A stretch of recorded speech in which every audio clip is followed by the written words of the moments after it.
Walaloo anarra isiniif qabadee dhiyaadhe kana kan barreessan luba Guddinaa Tumsaa ture. Kan isaan barreessan Adoolessa 3 bara 1968 yoo ta'u, kan barreessaniif gaazexaa Bariisaatiif ture. Mata dureen walaloo isaanii attam yaa obbo Bariisaa jetti. Baga nagaan galte yaa obbo Bariisaa, koottu wadhuun gannaa maddii walii keessaa, wal arguun firootaa jireenya mi'eessaa deemte turte jedhu biyya fagoo keessa. Baay'inni firoota kee mee eessaaf eessaa jedhee siif kataba lubni Guddinaa Tumsaa.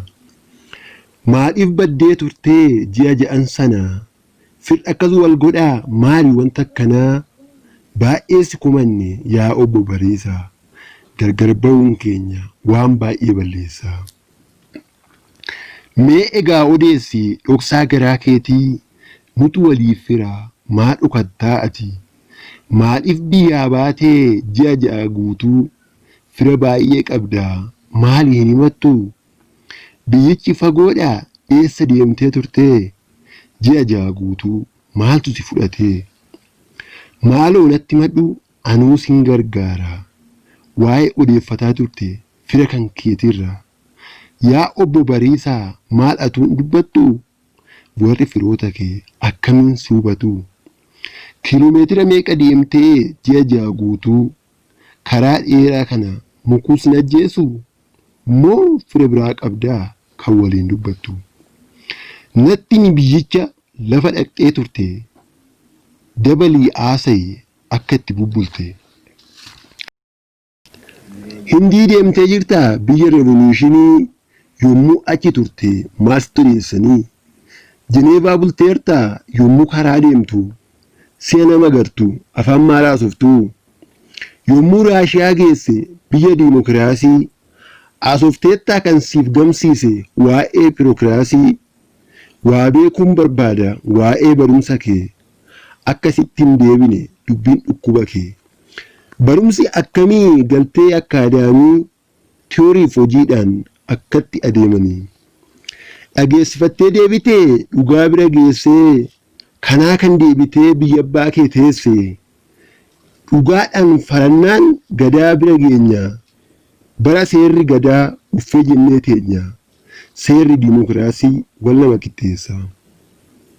Atammaa ijoolleedha muggutii immoo bartee, attamiin mugguttee afaan fuudheen hima jettee, maal jettee falmattee dubbadhu na hubachiisa, yommuu mala kee dhaga'u garaan koo na ciisa.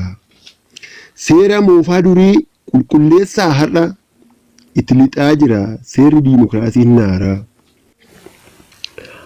Haxaa har'a urgufaa kan nama cunqursu biirokiraasii, ariifatee haa dhaabatu walqixxummaan kudhasii.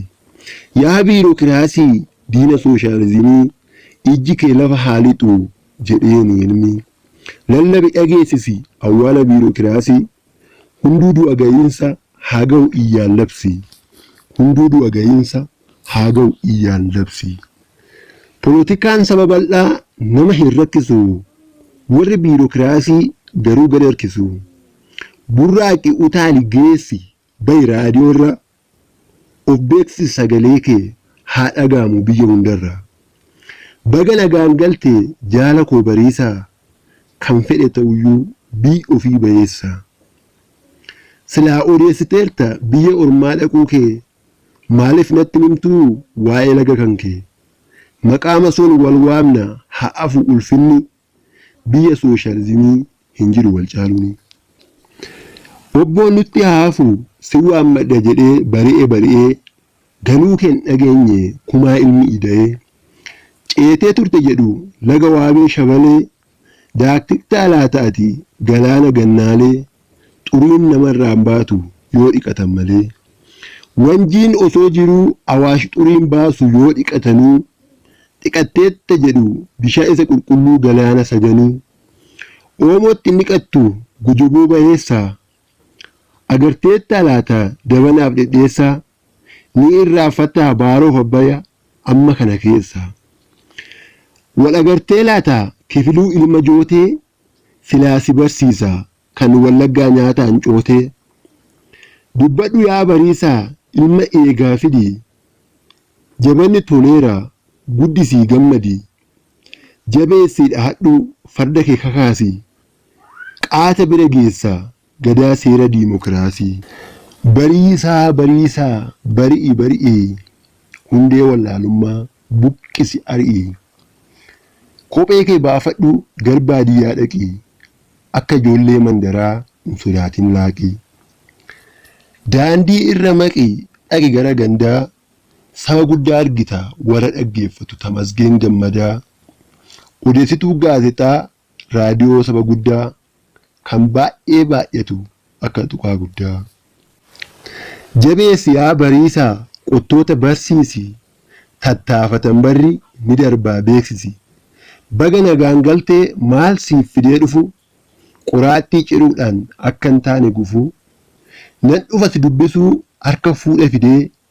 Waa'ee kee dhageenyaan hirriibni na didee. Nagaa koo naaf himi warra si dubbisu. Nu gargar hin baanu baruma baraanuu. Yoo obsaan hojjetan waan baay'eetu argama. Guddinaa ilmichi tumsaa jedhee sitti dhaama. Waan dhaggeeffattaniif guddaa galatooma. Warri chaanalii kiyyaaf haaraa taatan chaanalii koo sabskiraayib gochuudhaan maatii chaanalii kiyyaa ta'an dhaamsa kooti. Galatooma.